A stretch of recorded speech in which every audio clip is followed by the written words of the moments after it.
My father spent decades mocking my career while I secretly paid off his mortgage to keep a roof over his head. At the family reunion, he finally screamed that I was worthless. I smiled, walked to my Porsche, and left them in the dust. Before we continue today's story, we have an urgent announcement to make.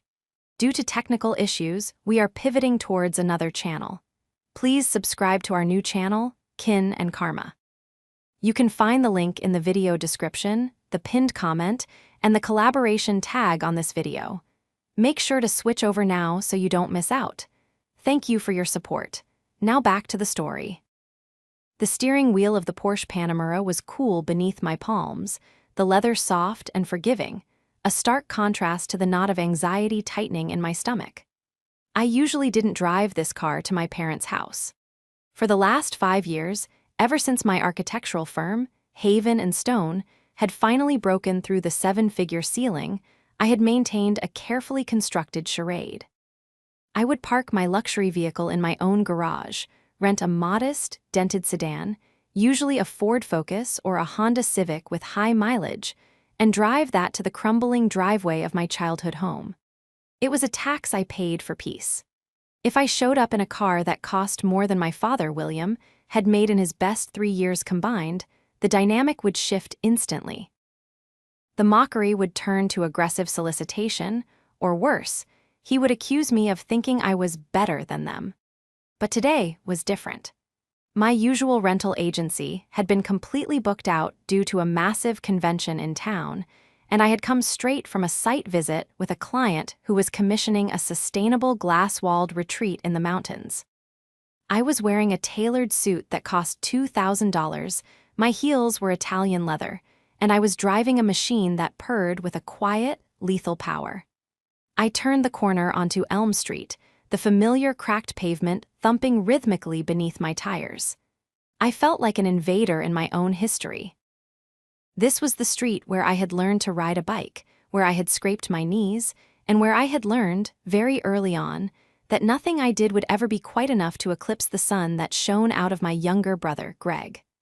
I pulled the car over 3 blocks away from the house, parking it behind a large, overgrown hedge that bordered the community park. I couldn't risk parking in the driveway. Not today. The 4th of July barbecue was William's big event. The one day a year he held court like a king, surrounded by neighbors, distant cousins, and old work buddies. I checked my reflection in the rearview mirror. My face was pale, my eyes betraying a bone-deep exhaustion that had nothing to do with my 60-hour work week and everything to do with the emotional labor I was about to perform. "Just get through the appetizers," I whispered to myself, gripping the wheel one last time. "Just get through the speeches, then you can leave." I stepped out, the humid summer air hitting me like a physical wall. I locked the Porsche, the chirp of the alarm sounding strangely alien in this neighborhood of rusting pickup trucks and fading siding. I began the long walk to the house, my heels clicking on the sidewalk. As I approached number 402, I could hear the noise before I saw the people. Loud laughter, the sizzle of meat on a grill, and rising above it all, the booming, gravelly voice of my father. I told him, "Listen, buddy, you want it done right. You call a man who works with his hands, not some college kid with a computer." A roar of approval followed. I paused at the edge of the lawn, taking a breath that felt shallow and insufficient. I was the CEO of a company that was reshaping the skyline of the city, yet standing here, listening to that voice, I was 12 years old again, holding a report card with straight A's and waiting for him to ask why I wasn't good at sports like Greg. I walked up the driveway. My mother, a shadow of a woman who had long ago learned to shrink herself to fit into the spaces William left for her, was ferrying a tray of coleslaw to the picnic tables. She saw me, and her eyes widened, flicking instantly to my clothes. "Claire," she said, her voice a hushed hiss. "You're late, and look at you. You look like you're going to a funeral, not a barbecue." "Hello to you too, Mom," I said, forcing a smile that didn't reach my eyes. "I came straight from work." "Work," William's voice boomed. The conversation in the yard died instantly. He was standing by the massive smoker he had built himself, a beer in one hand, a pair of tongs in the other. He was a large man, physically imposing, with a face weathered by sun and a lifetime of stubborn grievances. He looked me up and down, his lip curling in that familiar mix of dismissal and amusement. "The princess graces us with her presence," William announced to the crowd of 30 people. "And dressed for a boardroom, no less. Tell me, Claire, did you draw some pretty pictures today? Did you color inside the lines?" The crowd chuckled. It was the standard opening volley. "It's good to see you, Dad," I said, keeping my voice level. "Happy 4th. Yeah, he waved a hand dismissively, turning his back on me to address his audience again. "Anyway, as I was saying, Greg is the one you need to watch. He's got an interview next week for a foreman position. Real responsibility, not this imaginary paper pushing." He pointed the tongs at Greg, who was lounging in a lawn chair, holding a beer looking smug. Greg, who had been fired from 3 jobs in the last year and borrowed $2,000 from me last month, for rent, that I knew went to online gambling. I stood there, the heat rising in my cheeks, realizing that the suit, the car hidden down the street, the success I had clawed from the earth, none of it existed here. To them, I was just Claire, the one who played pretend.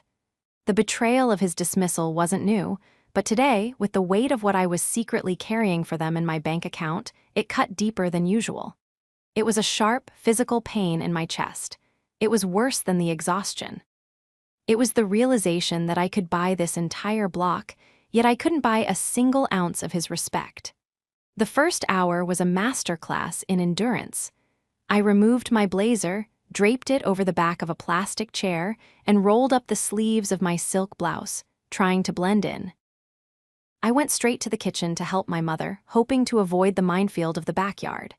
The kitchen was chaotic, a mess of potato skins, half-empty mayonnaise jars, and dirty dishes piling up in the sink.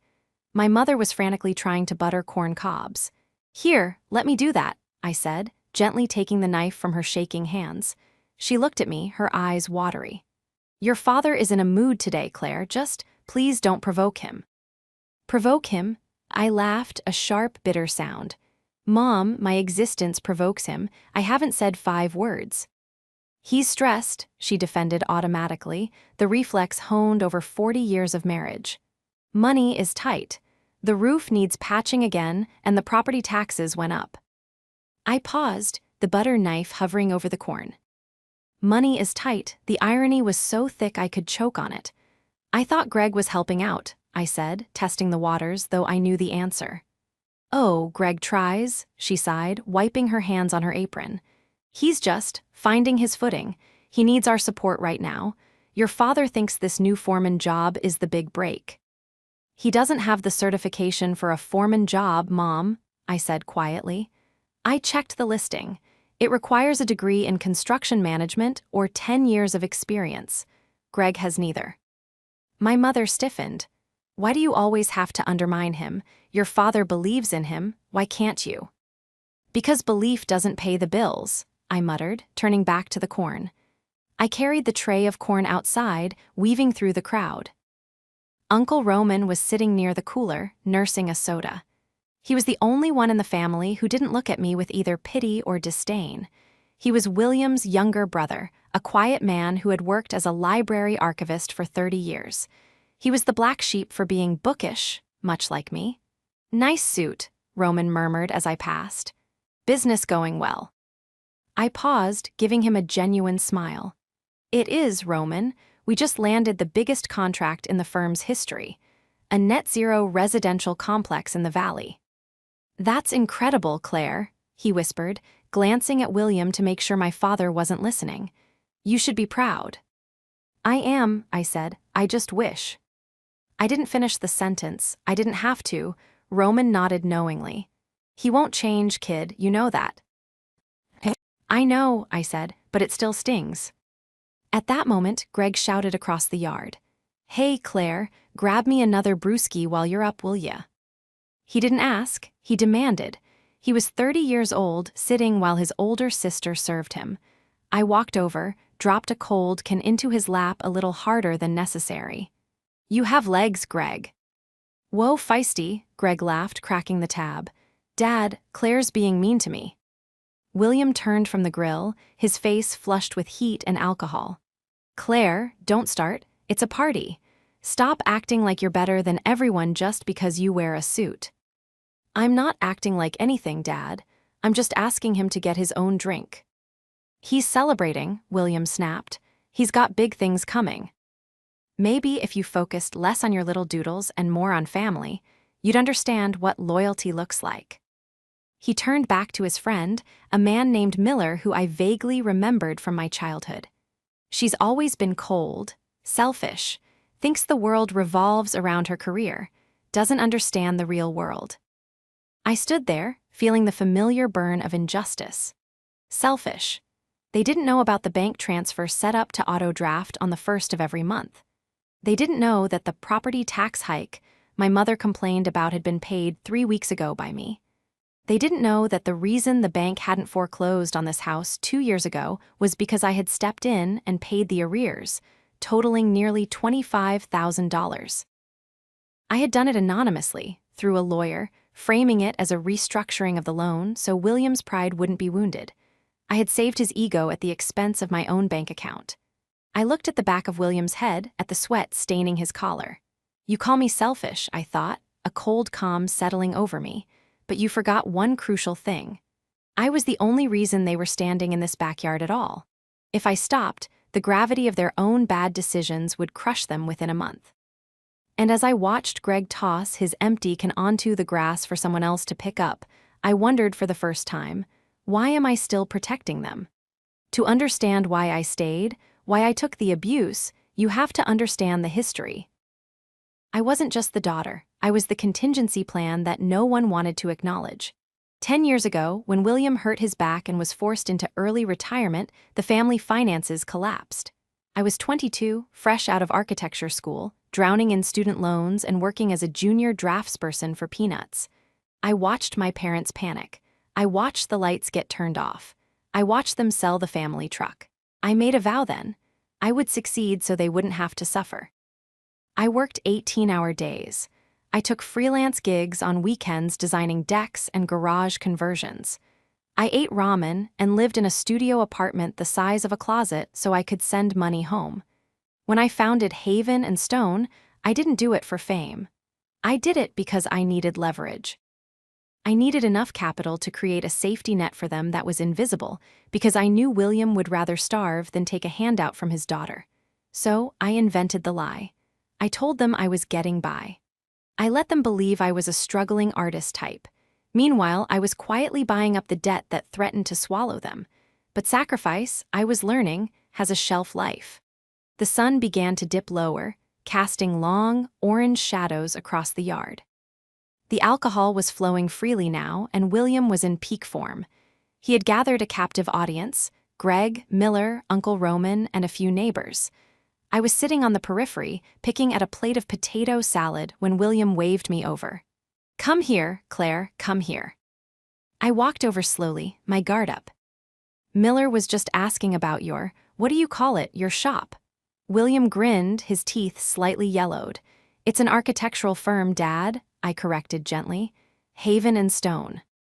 Right. The firm," he used air quotes, making the word sound ridiculous. "Miller here was telling me his daughter just finished nursing school. Now that is a job, you help people, you save lives. Steady paycheck, benefits, pension." "Architecture is a stable field, Dad," I said, my voice tight. "And we do help people. We design sustainable homes that reduce energy consumption. We create spaces for families." William snorted. "You draw heavy lines on paper. Let's be honest. It's a hobby you turned into a job. But tell me, how's the money? Are you still driving that rental clunker?" "I saw a Ford out front earlier, assumed it was yours." He hadn't seen the Porsche. He assumed the worst, as always. "I'm doing fine, Dad," I said. "Fine, just fine." He laughed, looking around at the men for validation. "See, this is what I mean. No ambition to settle down, no ambition to get a real trade, just fine. Greg here." He slapped my brother on the back, nearly knocking the wind out of him. "Greg is going to be making 80 grand a year starting next month. 80 grand. Can you imagine?"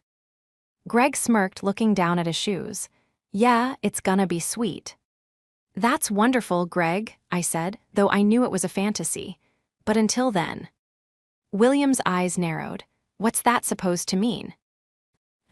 "I mean," I said, my patience fraying, "Greg has been about to start a big job for 5 years. Meanwhile, he lives in your basement." The air in the circle grew frigid. Miller looked away, embarrassed. William took a step toward me, invading my personal space. He smelled of cheap beer and charcoal smoke. He was the antagonist in my life story, not because he was evil, but because his worldview required my failure to sustain his own ego. If I was successful, his narrative that hard labor is the only real work fell apart. He needed me to be small so he could feel big. "You listen to me," William hissed, loud enough for everyone to hear. "Greg has potential. He has heart. You're cold. You come here with your fancy nose in the air judging us, but looking at you. No husband. No kids, no house of your own, just a rental car and a sketchbook." He leaned in, his voice dripping with venom. "I bet you're barely making rent. I bet you're 1 month away from asking me for money. Well, let me tell you something, Claire. When Greg makes it big, don't come crawling to him." I looked at him. I looked at the man whose mortgage I held the deed to. I looked at the brother whose gambling debts I had cleared. "Is that what you think?" I asked softly. "You think I'm broke?"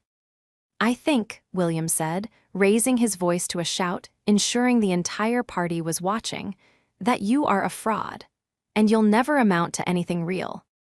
The silence in the backyard was absolute.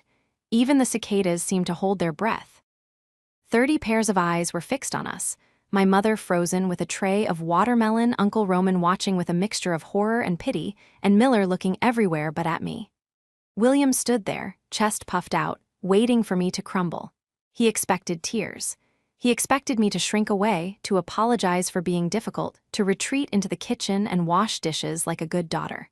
That was the script we had followed for decades, but something inside me had snapped. It wasn't a loud crack, it was the quiet click of a lock finally engaging. I looked at my father, really looked at him. I saw the fear behind the bluster, the insecurity masked as dominance. And for the first time, I didn't feel hurt. I felt bored. "You're right, Dad," I said, my voice eerily calm. "Maybe I won't amount to anything." William blinked, thrown off balance. "What?" "Maybe you're right," I repeated, a small, sad smile touching my lips. "Maybe I should have listened. Maybe architecture is just drawing pictures.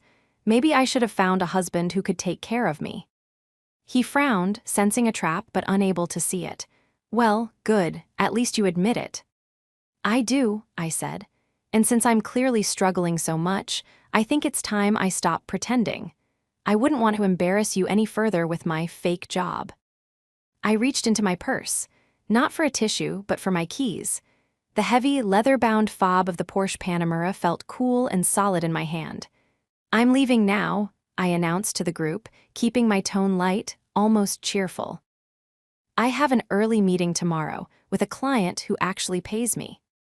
"Yeah, run away," Greg jeered, emboldened by our father's silence. "Go draw some houses you'll never live in." I ignored him. I turned to my mother, who looked stricken. "Mom, I love you. Call me if you need anything, but I won't be coming back for a while." "Claire," she whispered, stepping forward, but I was already walking. I didn't storm off. I didn't stomp. I walked with the deliberate grace of a woman leaving a burning building she no longer had the energy to extinguish. I reached the sidewalk and turned right, toward where I had parked. "Where are you going?" William called out, confused. "Your car is the other way." He pointed toward the spot where I usually park the rental. I stopped and turned back one last time. "No, Dad, it's not." I pressed the unlock button on the fob. From 3 houses down, the distinctive chirp-chirp of a high-end alarm system cut through the evening air. The headlights of the sleek, black Porsche Panamera flashed, illuminating the overgrown hedge. A ripple of confusion went through the crowd. Heads turned. "That!" William scoffed, his laugh nervous. "That's not yours." I didn't answer. I just walked to the car, the heels of my shoes clicking a final rhythm on the pavement. I opened the door, slid into the driver's seat, and started the engine. The roar of the twin-turbo V8 was a physical vibration that rattled the loose siding of the neighbors' houses. I rolled down the window as I pulled away from the curb, driving slowly past the house. They were all standing at the edge of the lawn now, mouths agape. William looked like he had been slapped. Greg's beer was halfway to his mouth, forgotten. I caught Uncle Roman's eye. He gave me a subtle nod, a small salute with his soda can. I didn't look at William. I didn't look at my mother. I put the car in drive and accelerated, the G-force pressing me back into the seat as I left Elm Street behind. 20 minutes later, I was on the highway, the city lights blurring past. My phone buzzed in the cup holder. I ignored it. Then it buzzed again. And again. I pulled over at a rest stop, my hands shaking slightly now that the adrenaline was fading. I picked up the phone. 5 missed calls from Mom. 2 from Dad, 1 from Greg. And a text from Uncle Roman. "Do you know what he did after you left?" I stared at the screen. My thumb hovered over the keyboard. "What?" I typed back. The response came immediately. "He told everyone it was a rental, said you were probably renting it to impress a boyfriend, said it was sad you had to fake it." I let out a harsh laugh in the quiet of the car. Of course he did. He couldn't process the reality, so he rewrote it. Then another text from Roman, but Miller asked to see the registration. He's a cop, remember. He ran the plate on his phone app. "It's registered to Haven and Stone Holdings, LLC. Your name is listed as the sole proprietor." I smiled. And Miller told the whole party.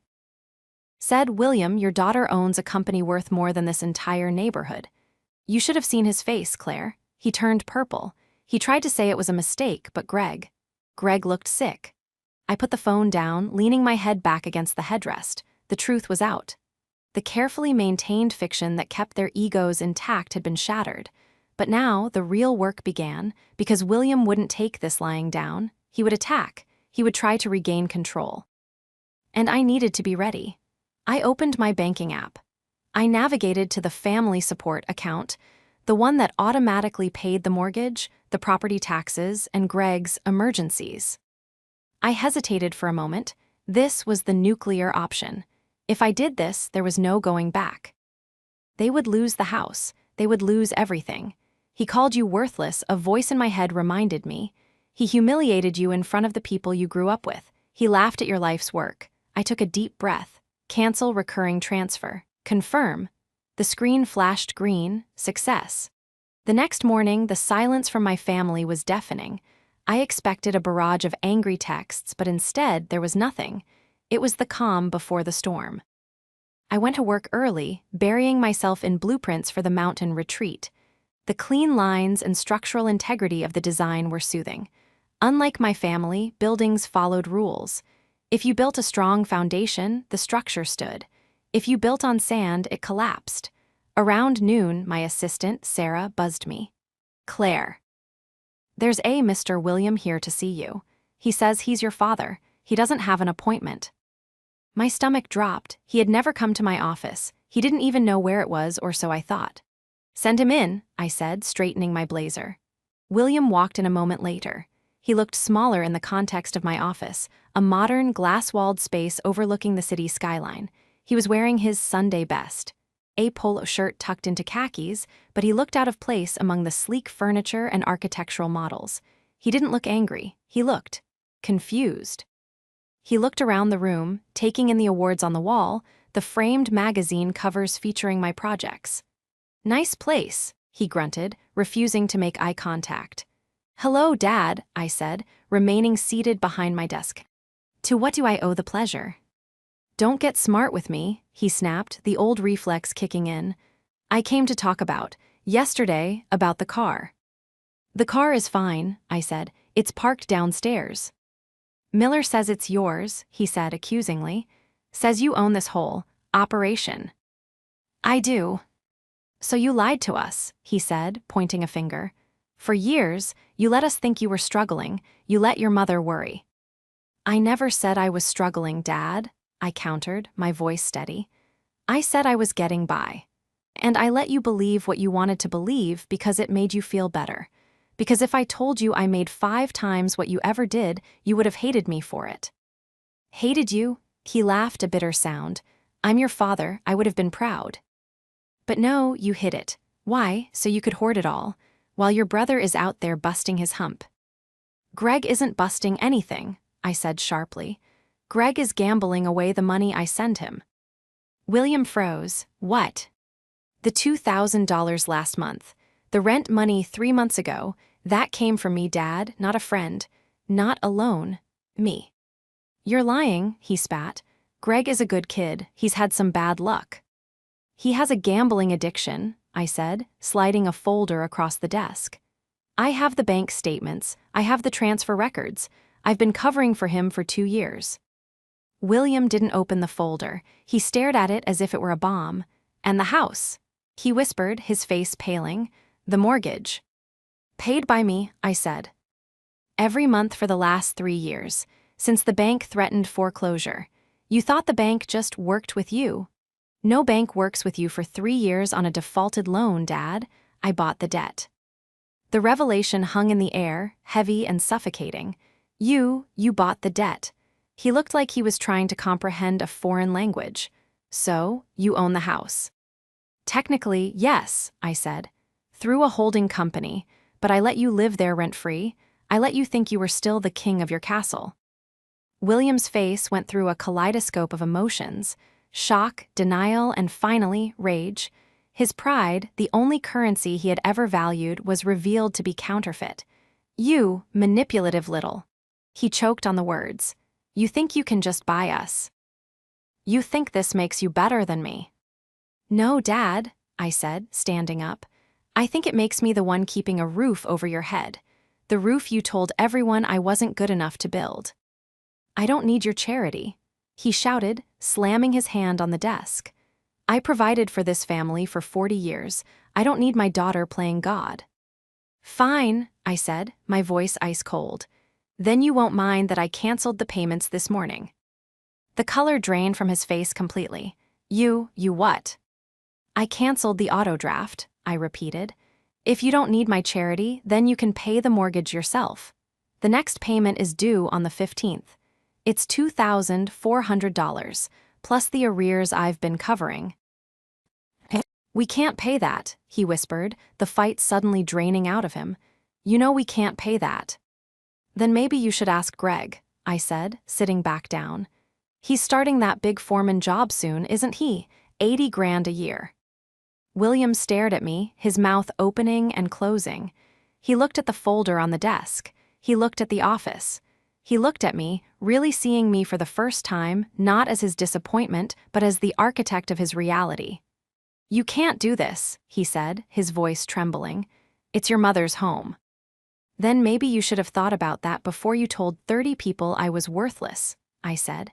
I'm done paying for the privilege of being abused, Dad. Get out of my office. William left, but the war wasn't over. It had just moved to a new front. By that evening, my phone was blowing up. My mother was calling, sobbing, leaving voicemails begging me to reconsider. Greg sent a text, you think you're so smart. Dad is going to fix this. Watch your back. I didn't reply. I forwarded the threat to my lawyer. The next 2 weeks were a blur of legal maneuvering. William, desperate and cornered, tried to get a loan to cover the mortgage. He failed. His credit was shot, destroyed by years of co-signing for Greg's failed ventures, another secret I had uncovered during my investigation. Then, the escalation came. I received a legal notice. William was suing me. He was claiming elder abuse and financial manipulation. He claimed I had tricked him into signing over the deed, which wasn't true. The bank had sold the debt to my LLC legally. He claimed I had stolen money from him. It was a desperate, flailing attempt to regain control, fueled by Greg, who I learned was feeding him these lies. Greg had convinced him that I had been siphoning off their retirement funds that hadn't existed for a decade. I sat in my lawyer's office, reading the filing. It's baseless, Claire, my lawyer, a sharp woman named Jessica, said. He has no proof. We can crush this in court. I know, I said, rubbing my temples. But he's going to drag it out. He's going to make it public. He wants to shame me into submission. So what do? Jessica asked. Settle. No, I said. We don't settle, we accelerate. I pulled out a second folder. I need you to look into Greg's employment history. Specifically, the foreman job he claims to have, and I need you to subpoena his bank records." "Why?" "Because," I said, a dark realization dawning on me, "I don't think Greg just has a gambling problem. I think he's been stealing from them directly. And I think William knows, but he's blaming me to protect him." 3 days later, Jessica called me. "You were right, and it's worse than you thought." Greg hadn't just been gambling. He had opened credit cards in William's name. He had drained their small savings account 2 years ago. The property tax money I had sent. Greg had intercepted the mail and cashed the checks himself before I switched to direct wire transfers. William wasn't just protecting Greg, he was actively covering up a crime. He had chosen the son who robbed him over the daughter who saved him. The betrayal was so absolute, so complete, that I felt a strange sense of clarity. There was no saving this dynamic. There was only ending it. The court date for the initial hearing was set for the following week, but I didn't want to wait for a judge. I wanted to end this on my terms. I called Uncle Roman. "Roman," I said, "is the family still having the monthly dinner this Sunday?" "Yeah," he said, his voice wary. "But Claire, you shouldn't come. Your dad is. He's in a bad way. He's telling everyone you're a thief." "I know," I said. "That's why I'm coming, and I'm bringing someone." "Who?" "My lawyer," I said, "and a forensic accountant." "Claire, I'm going to finish this, Roman, once and for all. Will you be there?" There was a long pause. "I'll be there," he said softly. "I'll make sure the door is unlocked." Sunday arrived. I dressed in the same suit I had worn to the barbecue. Armor, I drove the Porsche. I didn't park down the street this time. I pulled right into the driveway, blocking Greg's truck. I stepped out, flanked by Jessica and a quiet man named David, the forensic accountant. We walked up the path. The front door was unlocked. I pushed it open. The family was gathered in the living room: William, Mom, Greg, and a few aunts and uncles who looked uncomfortable. They froze as I entered. "What the hell are you doing here?" Greg shouted, jumping up. "Get out." "Sit down, Greg," I said, my voice echoing in the small room. "I'm calling the cops." William yelled, his face turning red. "Go ahead," I said, tossing a thick stack of papers onto the coffee table. "But you might want to read this first. It's the police report I'm filing tomorrow morning." The room went silent. "What is this?" my mother asked, her voice trembling. "That," I said, pointing to the stack, "is proof that Greg has stolen over $40,000 from you in the last 3 years. Credit card fraud, identity theft, and forgery." "Liar," Greg screamed, lunging toward the table. David, the accountant, stepped forward calmly. "We have the bank records, Greg. We have the IP addresses used to open the accounts. It's all here." William stared at the papers. He didn't pick them up, he just stared. "And you knew," I said to William, "didn't you?" He looked up at me, his eyes wide with fear. "You knew he was stealing," I continued, my voice breaking slightly. "But you blamed the bank. You blamed the economy. You even blamed me for not helping enough. You let him rob you blind because you couldn't admit your golden boy was a criminal." "No," William whispered. I didn't know it was this bad." "You knew enough," I said. "And instead of stopping him, you sued me. You tried to destroy the only person who was actually keeping you alive." I looked at my mother. She was weeping silently, holding one of the bank statements. "I'm done, Mom," I said softly. "The house is legally mine. I'm evicting Greg, effective immediately. If he's not out in 24 hours, the police come for him." "And us?" she asked, her voice a ghost. "You can stay," I said, looking at William, "if and only if you sign this." I pulled a single sheet of paper from my pocket. "What is it?" William asked. "A public admission," I said. "You will retract every lie you told about me. You will tell the family the truth about who paid for this house. And you will apologize in writing." William looked at the paper.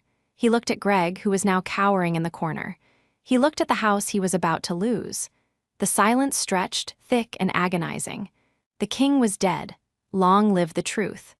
The silence in the living room was a physical weight, thick with years of unspoken resentments and the sudden, brutal clarity of the truth. My mother was sobbing quietly into a handkerchief, her shoulders shaking. Greg was staring at the floor, his face pale and slick with sweat, the bluster finally drained out of him. And William? William looked like a man who had been punched in the gut. He stared at the paper in my hand, the admission, the retraction, the apology. It was a single sheet of paper, but it weighed more than the house itself. It was the cost of his pride. "You can't make me sign this," he whispered, his voice hoarse. This is humiliation." "No, Dad," I said, my voice steady but cold. "Humiliation was you telling 30 people I was worthless while I paid for the roof over your head. Humiliation was watching me struggle to build a career and calling it a hobby.